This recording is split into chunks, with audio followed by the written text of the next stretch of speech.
The NBA Finals are here. I'm recording this on June 4th, one day before the NBA Finals kick off. The team of destiny throughout the playoffs, the Indiana Pacers going up against the team of destiny throughout the regular season, the Oklahoma City Thunder. We have quite a matchup on our hands. Two teams that haven't been to the finals in over a decade. Indiana's last time being in the finals was 25 years ago. 2012 was the last time the OKC was in the finals. Both of these teams are completely different from what those teams used to look like. They are now the prototypical NBA team in 2025, and probably for the next 10 years. This is what every team is going to look like. Superstars, role players, fast break, fast everything on defense, on offense, pressure on both sides, amazing coaching, great systems. I cannot wait. This is going to be amazing. I think that these teams are both deserving. Obviously, OKC was supposed to be here from the get-go, 68-win season, remarkably Hall of Fame season for this franchise, just the way they've played the entire year on both sides of the floor. Multiple awards being given away across the team as well. The most notable, obviously, SGA winning MVP this year, the second Canadian to do so since Steve Nash. NBA Finals, man. This is what we've been waiting for. This is what we've been watching every game for throughout the season, throughout the playoffs. We're finally here. Four wins. Sorry, 2 teams left and 4 wins to decide who is the NBA champion for the 24-25 season. So many places to go with this. So many places to start. Can I just start by saying I would be remiss to not mention that there are 4 Canadians in the NBA Finals. We have Nembhard and Mathurin on the Pacers side, and then, of course, Lou Dort and SGA for the Thunder. I know that the American broadcasts are going to try to skip over that and find some American silver lining to talk about. Can we please mention the fact that Canadians are in the league as well and ripping shit up? I think the best place to start with talking about this finals preview is frenetic offense versus frenetic defense. The Indiana Pacers have been playing amazing offensive basketball this entire playoff run. Both teams are actually averaging 117 points in the playoffs. So very, very well matched as far as scoring is concerned. Pacers love to play north and south, right? Up and down. They like to get that ball off the break, as you saw that last game, game 6 against the Knicks. They were scoring off of New York makes, and they were. I feel like the ball didn't even touch the ground. It was just a rebound or an inbound, and then straight in the air the entire time. And it was usually Pascal Siakam just outrunning everyone on the Knicks roster to get to the other side for easy layup or easy dunk or an and one. So we know that the Pacers, look, the team names couldn't be more fitting for both of these teams. The Pacers play with the most pace. They love to run and gun. The Thunder, that name, if you take the Thunder's name and just apply it across the board to how they play defensively, it is like a fucking thunder punch to your gut every single time they are on the defensive end. So this is going to be a hell of a matchup from both of those perspectives. The Thunder have this amazing defense that has been so pesky, that has been so pesky, that has just been all over the floor for the entire season, shutting down the best teams offensively. And now they go up against a team who does it on the flip side, who is always running and gunning and catching teams off of guard with how they play offensively and how they can move, how they have so many players. Both teams got these extremely deep benches that are both productive benches.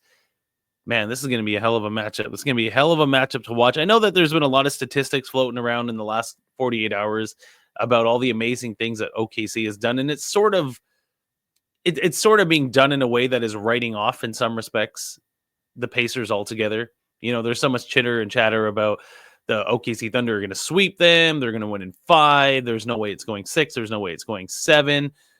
Feel how you want to feel about the playoffs, about the series, whatever. I, as a sports fan, would love to see every series go to 7, especially the finals. I don't know if that's going to happen in this particular instance. I do agree with a lot of people that this might go 5, 6 if we're lucky. But again, I don't want to disrespect any of the teams that have made it this far. So fuck it. Let's just say I hope this goes 7 And I hope that all the crazy things that have happened throughout the Pacers playoff run this year continue to happen right through the finals, because we deserve it as NBA fans. On the note of defense here, just a few things I want to go over, a few things that I've been watching as the playoffs have progressed all the way down to this point. I know that during the Minnesota series against OKC, I brought this up a number of times. Do the Pacers pull the zone card, and do they play any zone defense against OKC? I don't think Minnesota did it enough to get enough of a sample size to see if it was working or not. It did work in the regular season for Minnesota against OKC to run that zone. We saw that the Denver Nuggets played the zone very effectively against OKC in the playoffs as well. No one seems to really have gone to that length. Rick Carlisle has been out coaching everyone the entire time in the Eastern side. So I'm really curious to see what he's going to do in the finals, if he's going to pull that out of the bag of tricks and see if that pressure from the zone can start to pack the paint where OKC loves to live. OKC averages 50 points in the paint a game. That is nuts. There was a game in the Knicks series against the Pacers where the Knicks outscored Indiana 60 to 34 in the paint. So whenever that happens, and that was subsequently a game that Indiana played extremely poorly. Tyrese Halliburton only had 8 points. The rest of the team got shut down. So when that happens, Indiana plays poorly. On the flip side, if that's something that OKC loves to do, and Indiana has seen this recipe before, well, now maybe they can inflict this upon their opponent. So I'm willing to see, I'm waiting to see, I should say, if the Pacers pull the zone card, if they decide to pack the paint.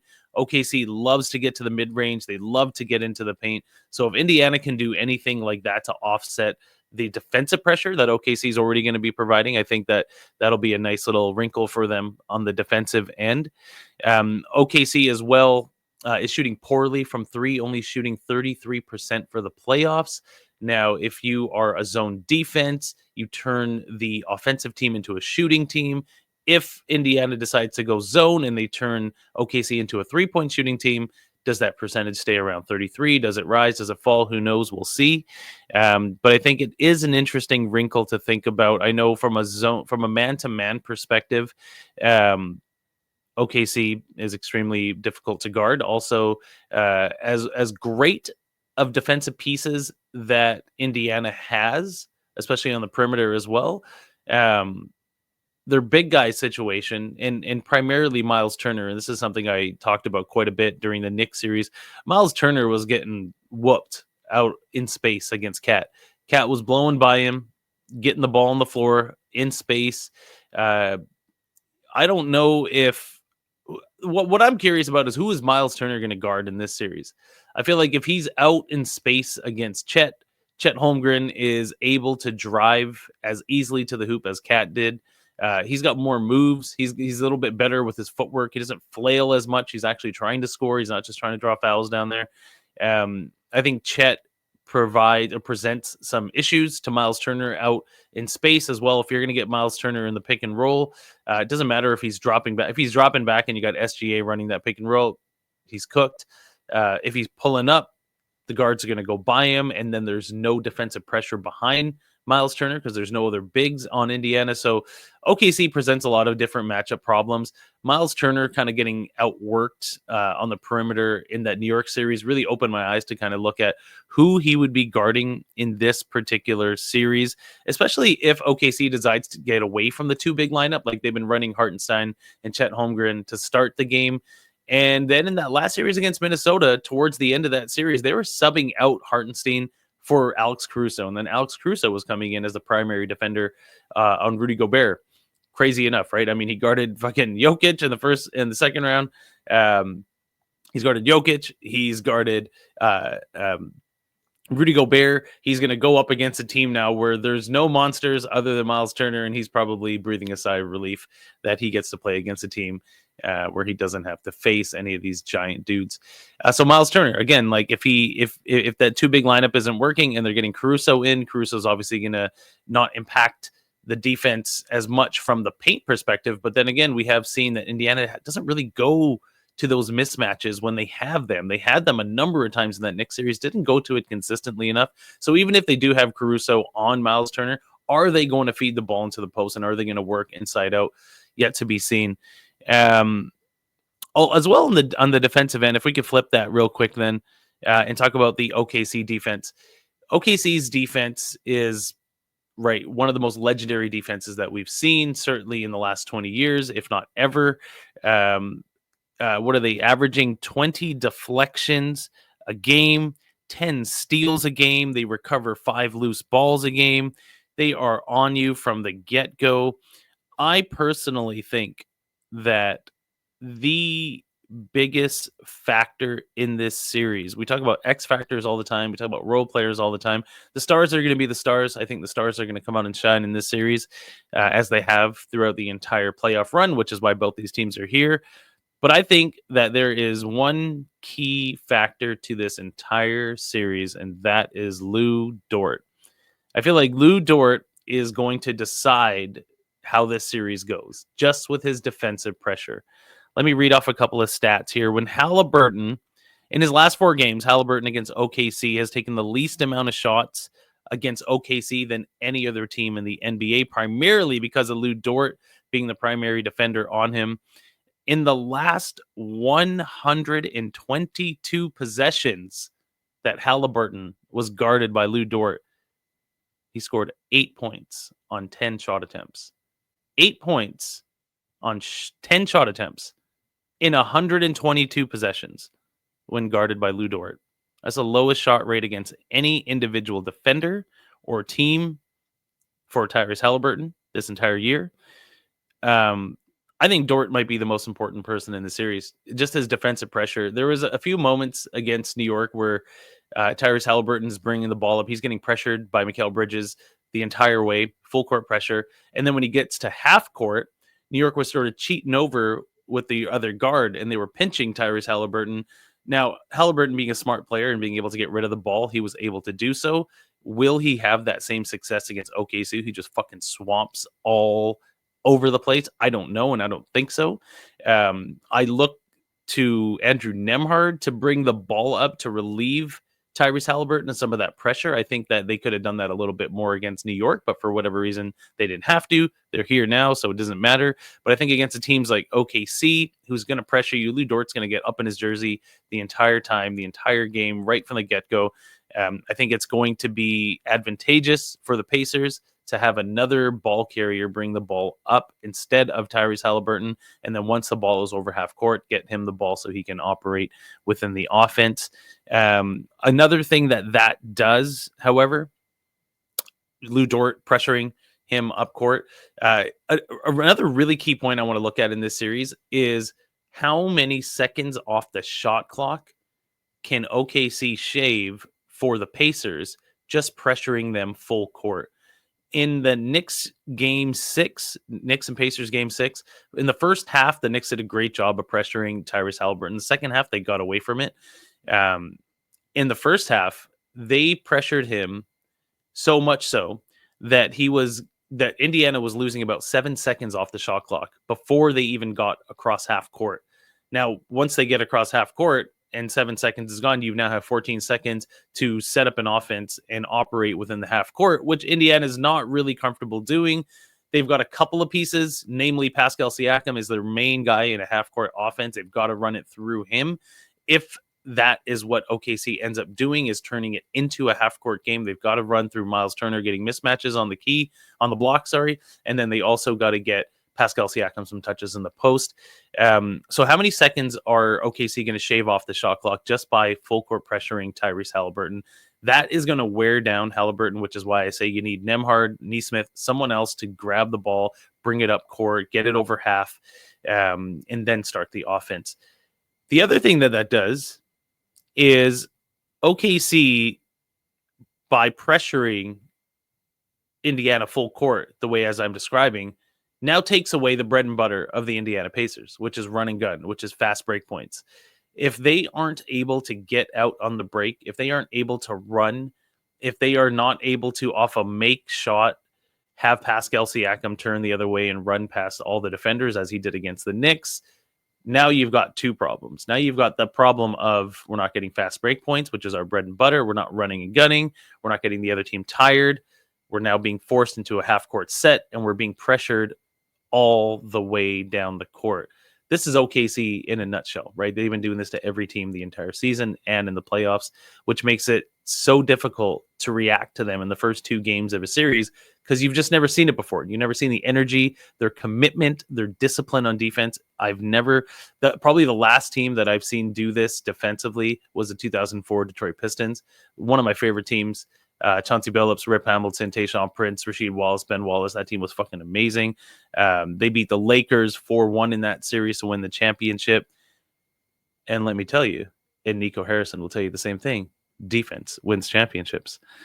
Right, so looking for Pacers to have another ball carrier bring the ball over half. I think that Halliburton will be pressured the entire time. And if it's not Lou Dort, it's going to be Caruso, it's going to be Case and Wallace. He's just going to see so many defenders that he hasn't seen before, the types of defenders that he hasn't seen before in terms of their peskiness, their ability to get deflections, hands and passing lanes, constant ball pressure, constant ball denial as well. So watch one as soon as Halliburton gets the ball out of his hands, how difficult it will be for him to regain possession of the basketball because Lou Dort is amazing at ball denial as well, which is something that he's been doing this entire run. A couple other things here that I was looking at with this series. Both teams love the fast break. Both teams love to score. If there's anywhere that the Pacers have an advantage, it is, and this sounds crazy because of the 68-win season and the run that OKC has been having, the Pacers have the advantage when it comes to scoring, right? We can stress and talk about the amount of defensive pressure that OKC brings, and none of that is a lie. It's all factual. It's all truthful. But we got to look at Indiana's offense as well. With a defense that is that committed, they now have to play with an offense that plays that committed to their offensive game. Indiana averages 28 assists a game, so they pass the ball. They get the defense moving. They certainly love to get touches on the ball. They love to get the ball into the paint. They love to drive and kick and dish. They are shooting, let me quickly pull it up, 47% from corner threes in the playoffs. So the best shooting percentage from the corners in the playoffs so far, 47% from the corners, 48% from mid-range. So they love getting into the paint as well. Both teams love to do that. They're both 1 and 2 as far as mid-range percentage is concerned in the playoffs. And then they're shooting 40% from the field. So 40% from the field. This team is... They're built for offense. 49% from the field. My bad. 49% from the field, 40% from three, 47% from corner threes, 15 fast break points a game, 28 assists a game. Indiana doesn't fuck around when it comes to offense. This team loves to demoralize you by continually running. And just when you think they're going to stop, you get a made basket. They're going the other way. They did that to the Knicks and buried them in Game 6 last series. So it's going to be really interesting to see these sort of two opposing forces, these two trains crashing into each other on the same track. And we got a team that is so committed to the defensive end, a team that's so committed to the offensive end. Who wins? The old adage in sports is that defense wins championships. Although if you've been watching the way the Indiana Pacers have been playing, you need to score the goddamn ball if you want to run with these guys. So as good as the defensive pressure will be from OKC, they're going to have to match the offensive intensity of the Pacers as well. Both teams love the fast break. OKC averaging 17 fast break points a game in the playoffs. The Pacers right behind them with 15. It'll be interesting to see where the defense matchup swings. Talking about the 3-point matchup in the sense that like OKC shooting so poorly and Indiana shooting so well. Is whoever wins that stat category, is that going to swing the series in any way, shape, or form? Same thing with the rebounding. The OKC out-rebounded the Timberwolves last series, which I thought they weren't going to be able to do just with the size of Minnesota. Maybe I was just trying to hold out some hope for Minnesota, knowing that OKC was going to win.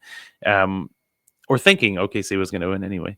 But in any case, it's going to be really interesting to see where some of these swing points come from. Do they come from the 3-point line? Do they come from rebounding? It was obvious in the last series against New York for the Pacers that offensive rebounding was an issue.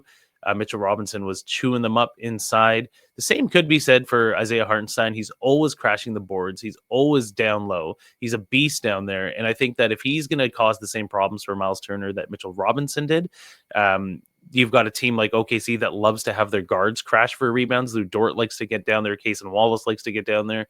Chet's always lingering. So offensive rebounding and rebounding in general will be another swing point to look at in this series to see which direction that goes with either team. God, there is there is so much to package. There's so much to consider. There's so much to think about. The one last thing here I will talk about quickly here before we wrap.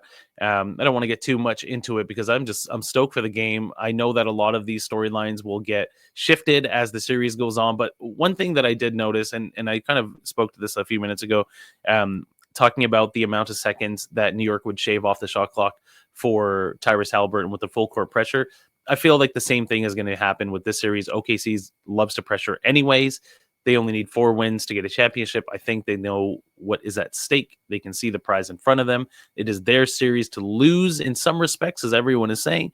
The way they pressure defensively, if they can shut off the tap and start getting those turnovers at half court, the way that they have done with every team so far, they pressure up top, all full court. As soon as the ball crosses half court, when they pinch up top and get a turnover and get to those fast break points, they turn a lead that is 4 into 10 into 20 into 25, and then they can just sustain from there and hang on.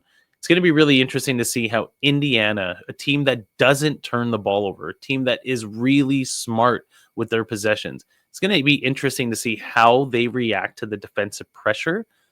And not only that, I mean, they've been the cardiac kids all playoffs, so like there's a chance they're going to go down, and there's a chance they're going to come back from that. OKC is not a team that you go down 15-20 on as the Knicks were or as the Bucks were, and you just casually stroll back into the game. They don't let you do that. They don't want you to do that. They got the personnel on the team that will prevent you from doing that. So it will be interesting to see how they respond to the defensive pressure, and if they can keep their composure, not turn the ball over, and figure something out after the first game. I think the first game is going to be a blitzkrieg. OKC is going to come out on fire. The crowd is going to be absolutely nuts. They've had a week to rest. And let's see how Indiana responds to that in game 1. The first 2 games, I think, will be really telling to see how Indiana handles the pressure, not only from the moment of being in the playoffs, but also from the defensive pressure, and obviously the pressure on the offensive end that Shea will impose on their defenders. I don't want to get into who's going to guard who and all of that shit, because I think it'll be a really interesting series with how deep these teams go into the bench. I feel like there might be a lot of X factors and non dudes who weren't playing that are going to start playing all of a sudden, who you haven't seen before. Jay Will, the other Jalen Williams off the bench, didn't play at all. Very sparingly, if any, in the last series against Minnesota. I wonder if he comes in and just provides a little bit of spark off the bench in terms of 3-point shooting and a little bit of size down low. So I don't want to get too much into the X and O's. I don't want to get too much into the actual games themselves, because I think that will play out over the next few days after game 1 and game 2. But I have spoken to a few points on defense, on offense, what certain teams like to do, what certain teams don't like to do, and how we're going to see that play out over the course of the first 48 minutes in game 1.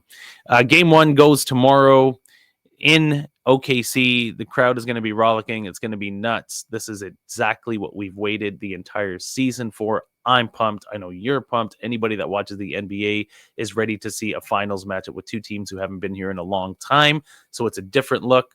There's not the same regularity of the teams that we see all the time. I think this is a great thing for the NBA, for these markets, for these players to get some shine, to get some broadcast, so teams can actually see who other players are in the league. I know some of the older crop are starting to fade out. Let's put some light onto the new fellas who are bringing this league into the next century. All right, Studio Steve, Game 1, NBA Finals preview. We will check in after every single game throughout the finals. Thank you so much for tuning in. We will see you soon after game one. Until then, peace.